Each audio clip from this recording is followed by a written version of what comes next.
Manaka-nakang makulimlim ang ating papawirin. Kagabi ay may bahagyang ihip ng hangin. Tipikal ba ito sa panahon ng tag-init? Magtungo tayo ngayon sa Pag-asa DOST para sa pinakasariwang ulat panahon. Hatid sa atin ni April Enerio live. Magandang hapon sa iyo.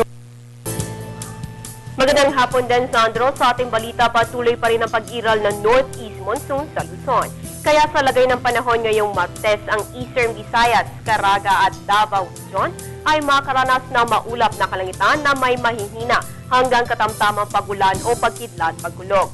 Habang ang Cagayan Valley at mga probinsya ng Aurora, Quezon at Bicol Region ay makaranas naman ng mahihinang pagulan. Maganda naman po ang panahong mararanasan sa Metro Manila at natitirang bahagi ng bansa.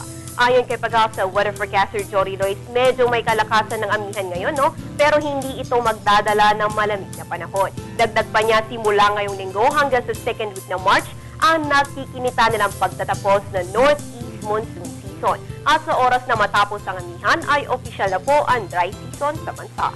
Sa kaugnay na balita, dahil sa surge ng Northeast Monsoon, inaasahan pa rin ang maalon hanggang napakaalon na kondisyon ng karagatan sa mga baybayin po yan ng Luzon at ng Eastern Seaboard ng Visayas. Abiso pa rin po ng Pag-asa na delikado ang paglalayag lalo na maliliit na sasakyang pandagat ngayong Martes.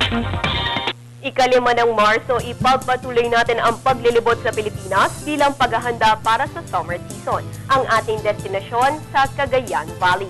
Tinatawag ring Land of Smiling Beauty, dito matatagpuan ang pinakamahabang ilog sa buong Pilipinas. Yan ang Rio Grande de Cagayan. Ito ang sumusuporta sa ilang endemic at endangered species tulad ng Luzon Bleeding Heart Pigeon, Philippine Eagle at Lutong Fish. Sa lagay naman ng panahon dyan sa may Cagayan Valley, chinek natin ang kanilang pinakamalapit na istasyon at yan ay sa Tuguegarao City. Ang naitalang agwat ng temperatura ay 19.2 hanggang 28.5 degrees Celsius. Ayon sa Pag-asa, ang nabanggit na lugar ng maulap na kalangitan na may mahihinang pagulan, yan po ay dulot ng amihan.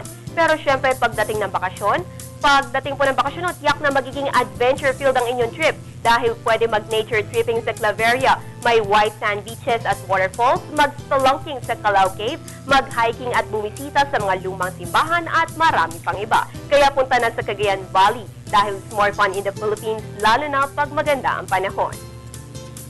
Patuloy po ang aming pagmumonitor dito mismo sa Pag-asa, hatid sa inyo ng Panahon TV Express.